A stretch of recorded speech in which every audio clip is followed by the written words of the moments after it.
The period between 8th and 13th centuries AD was extremely important in Southeast Asian history, in the sense that Theravada Buddhism and implanted in Southeast Asia then. It was not till the year 847 that the city of Bagan, whose sad ruins lie today along the banks of Ayavati, come into existence. The monuments now we see in the forms of decay were erected during 10, 11 and 12th centuries when Bagan was the capital city of Myanmar. The ruins of Bagan cover a flat plain of country measuring 20 by 5 miles or an area of 100 square miles. It was first begun and later extending from the Gulf of Madaman to the borders of southern China and from the Bay of Bengal to Cambodia. Marco Polo wrote in his travel book that when you have traveled 15 days marches, of which I have told you, then you find a beautiful city called Mian, which is very great and noble, and is the head of the kingdom of Mian. This giant solid prototype pagoda was built by King Anorata, the founder of the first Myanmar Empire, but he left it unfinished, only to be completed by his son Janzita for the posterities to worship and enjoy the pagoda and its surrounding embellishments. Around the terraces of the pagoda there are enamel plaques set in panels illustrating scenes in the previous lives of Lord Buddha.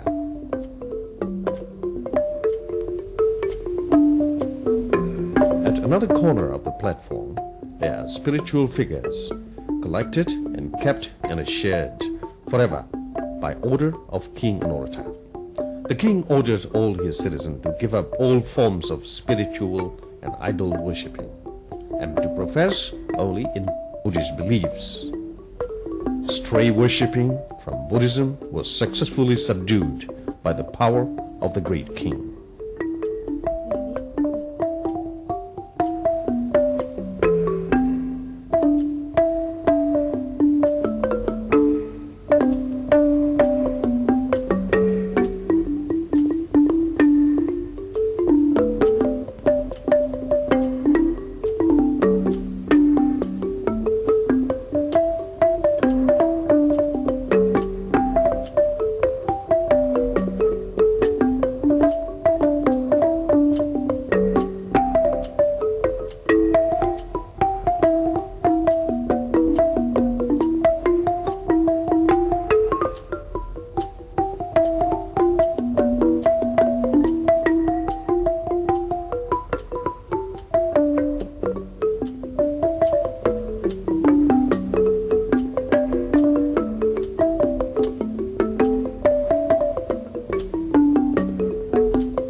Ananda, one of the most impressive and exquisite buildings, or Gupya, was built by Janzita, son of Anorata, in 1091 AD. And in 4 niches facing 4 cardinal points, there are 4 30-feet tall wooden Buddha images, which represent the 4 Buddhas of the world cycle.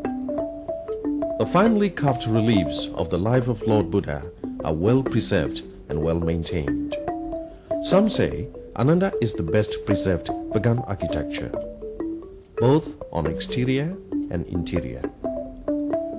Fine carved stone, plaster and wood prove the superb craft of the masters of Bagan. In February, Ananda holds its annual festival of Pyado, to which villagers, mostly farmers around, come with members of families by carts and camp near the Great Pagoda for about a week to enjoy the pilgrimage holiday of Myanmar style and offer a bowl of their farm produce in the morning of this celebration.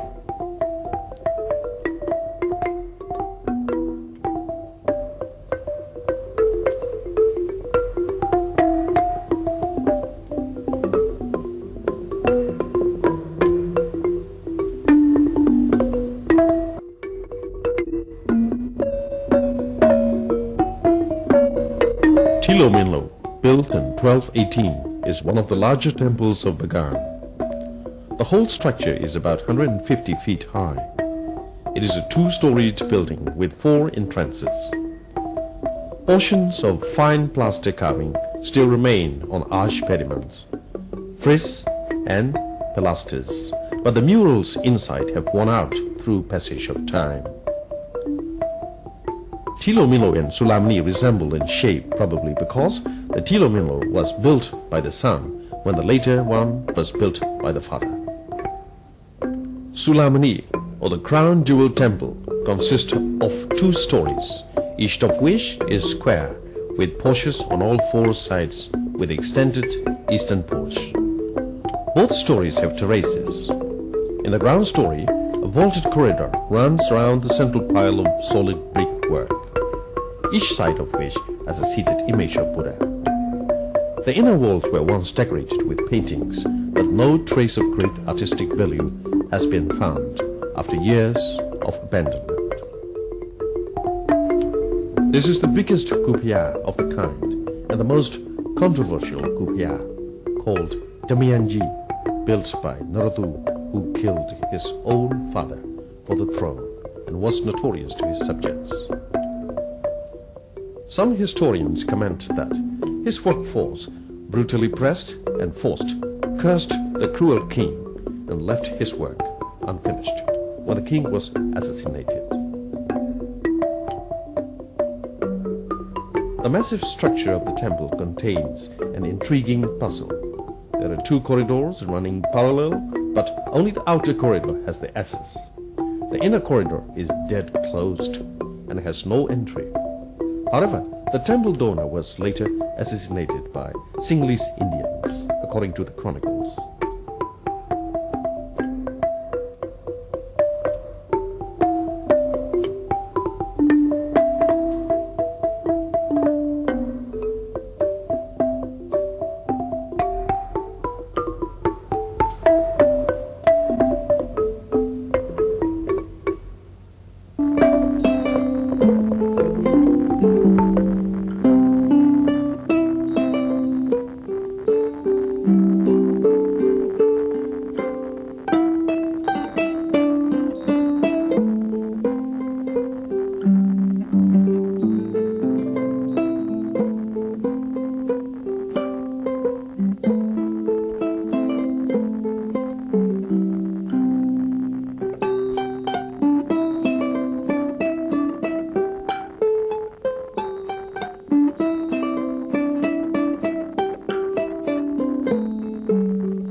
For tourists traveling in Myanmar, Bagan is the top choice to visit, exceptionally in scorchingly hot March, April and May 3 months.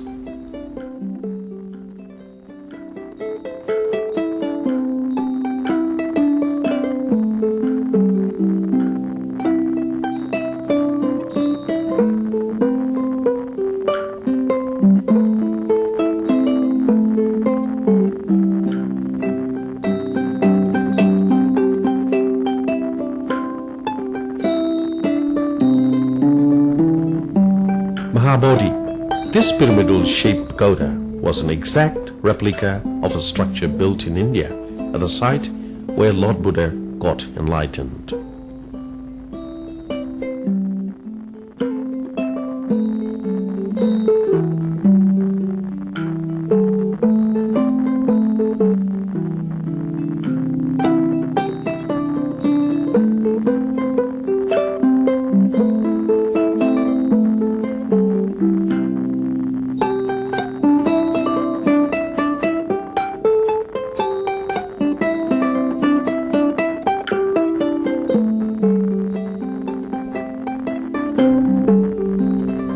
Nampia is situated precariously on the bank of eroding Ayavati River. Suffered damages very often and once was completely demolished. The original donor was a king of early Bagan. The pagoda is regarded as true early Bagan architecture with links. According to the chronicles, the palace was completely burnt down during Mongol invasion in late 13th century.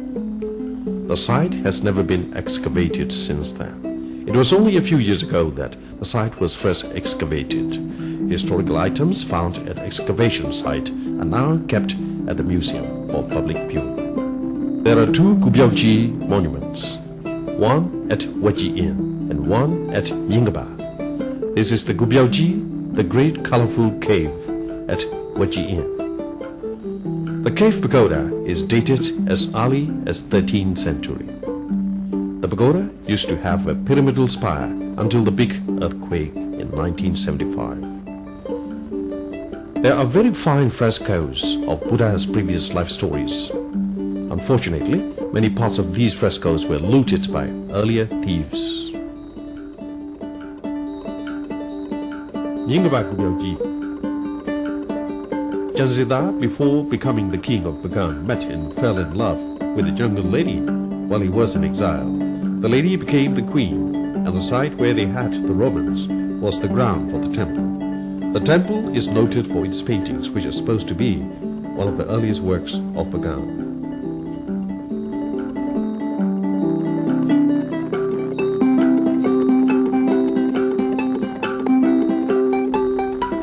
Nanamnya. The temple do not look significant from the outside, but it is worth seeing because the paintings which embellish the walls and ceilings of the temple. Among Buddha's usual life stories, one of the most interesting figures are scantily clad women in various postures.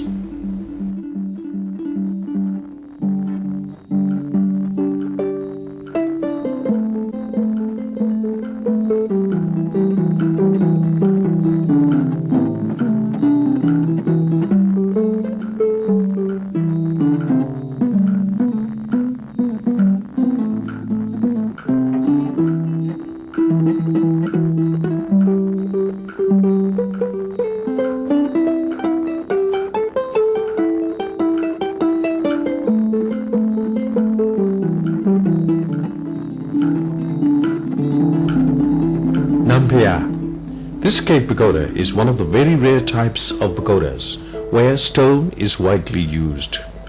Though the main structure is brick, soft sandstone is used for aesthetic or protective purposes and imitating the form of bricks.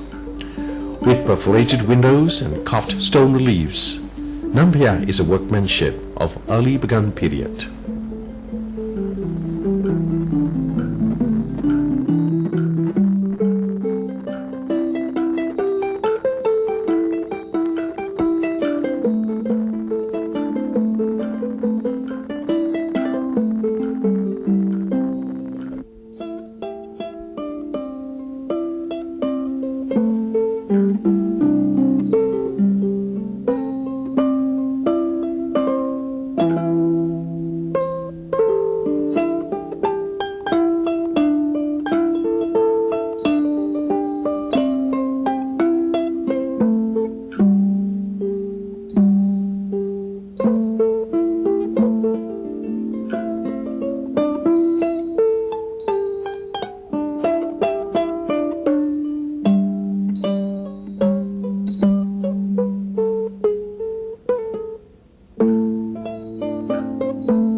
Abhayarana Gupaya or Abhayarana Cave Pagoda is a work donated by Abhayarana, Queen of Chanzita.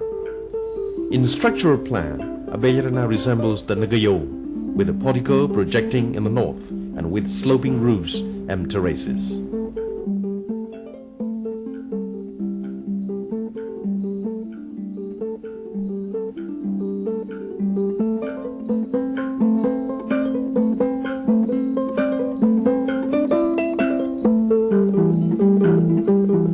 East and West Pali. These temples are located in the village of Tiripisia. There are covered ambulatories around bases of the pagodas. The ambulatories were intended as galleries for Jataka series stamped on unglazed terracotta plaques. Many were buried, and the sombre scenes of 546 plaques have been uncovered.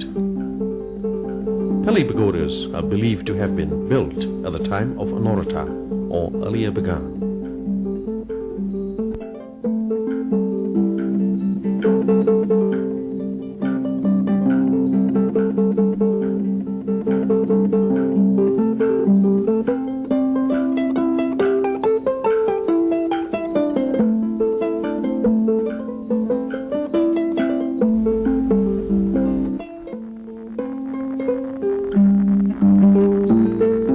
Lacquerware works.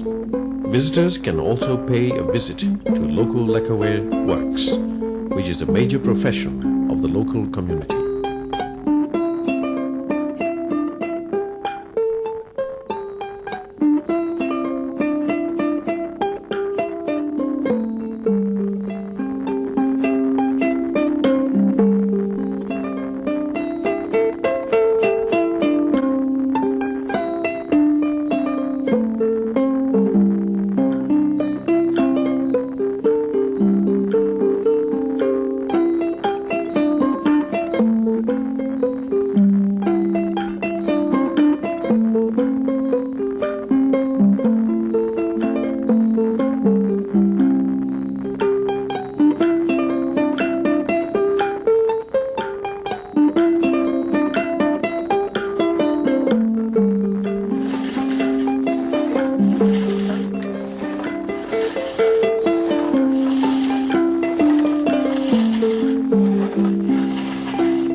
Brick Monastery. Just a few yards from Ananda, there is Ujjain, or Brick Monastery. The monastery is considered a rare piece of art because the whole structure is made of fine red bricks. The wall paintings of fine workmanship illustrate life of the ordinary people, but seem to be rebrushing at a later date.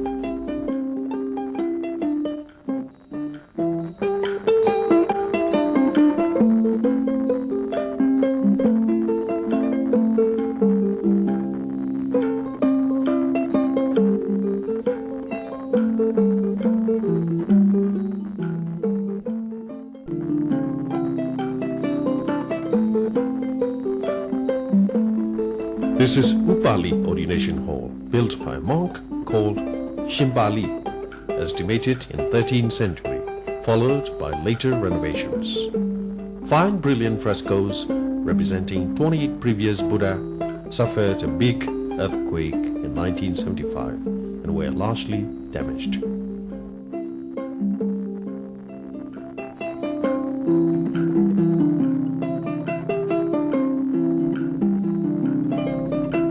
Parva Gate. The gate is the only near intact remnant part of the circuit wall built in 849 by King Pyemya, 33rd king of the pre-Bagan dynastic period.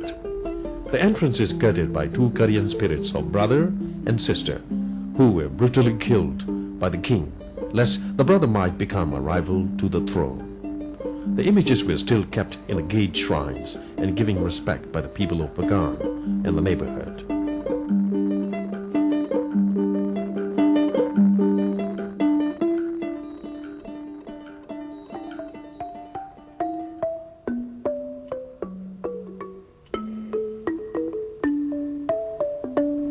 Museum. The Museum of Bagan displays various items of different periods. Every available pieces of stone, clay, brick, wood, plaster, bronze, silver, and gold are displayed about historical chapters so far away.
This is Tabinu or Omniscience Kupia, built in 1144 AD by King Alangsitu, the most noted sea traveler of the dynasty.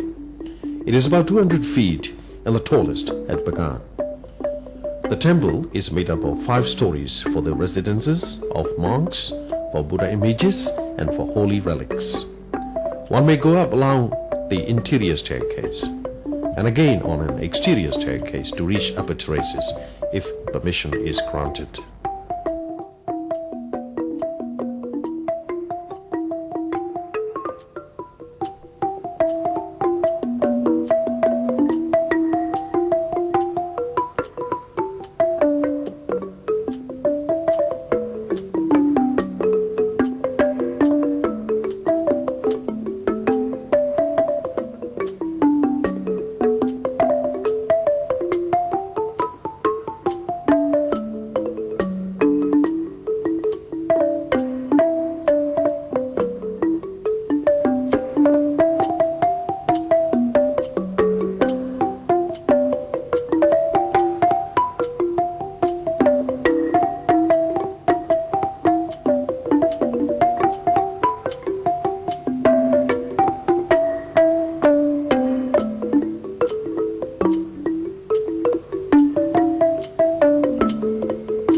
Buddhism Library.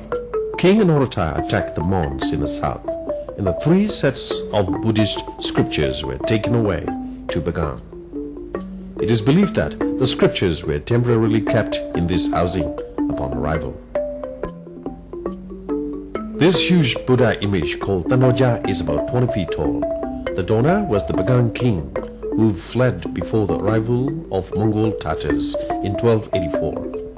The plaster over the bricks have crumbled away over the years. Myazidi, probably built by Razakuma, who never became king, even though he was being the son of Janzita on his father's deathbed.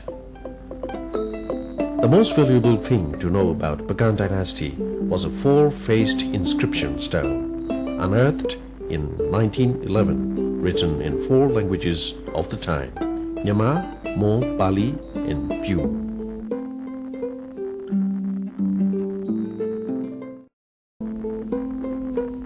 Manuha Gupaya or Manuha Temple, situated at Mingaba, is about 2 miles south of Bagan. The name Manuha was given after its founder, the captive king Manuha of the tomb. Narota of Bagan defeated him for the texts of Buddhist scriptures. Manuha built the Gupaya or the temple in 1059 while being in exile. He also built a reclining Buddha in a very narrow housing to represent his sufferings as an exiled king. Negayong. This pagoda was built by King Jansita, the same donor of Ananda. There are the same sloping roofs, the same terraces, the same corner stupas, the same spire, and the same stupa finial. But as it is estimated to be earlier than Ananda, the stupa was built in much subdued manner, as scholars say.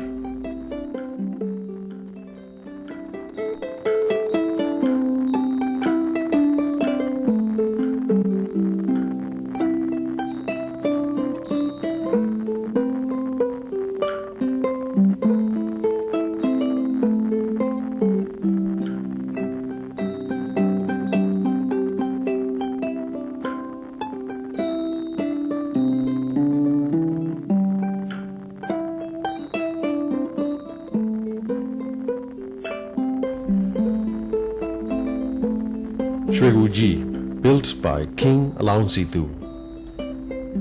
The Shweguji has not much left to see, but historically, this quiet, dark temple is famous for the last episode of a great king who was the donor of the temple.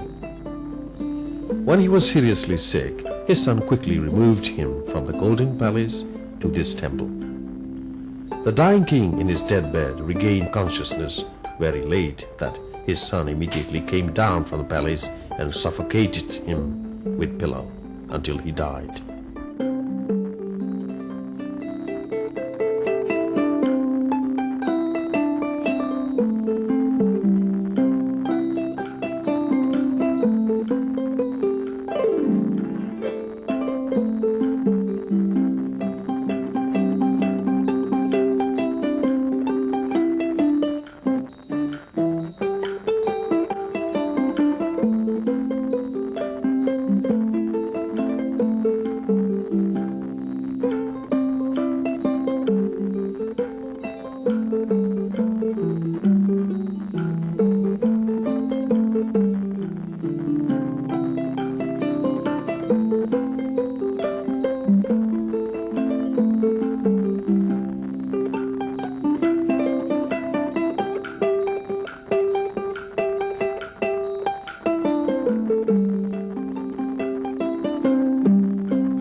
Jogu Umin, or the cave tunnel, is noted for its significant location and structure. Unlike most of the temples of Bagan, it is built on a sharp, steep side of a ravine. The temple is said to be of 11th century work.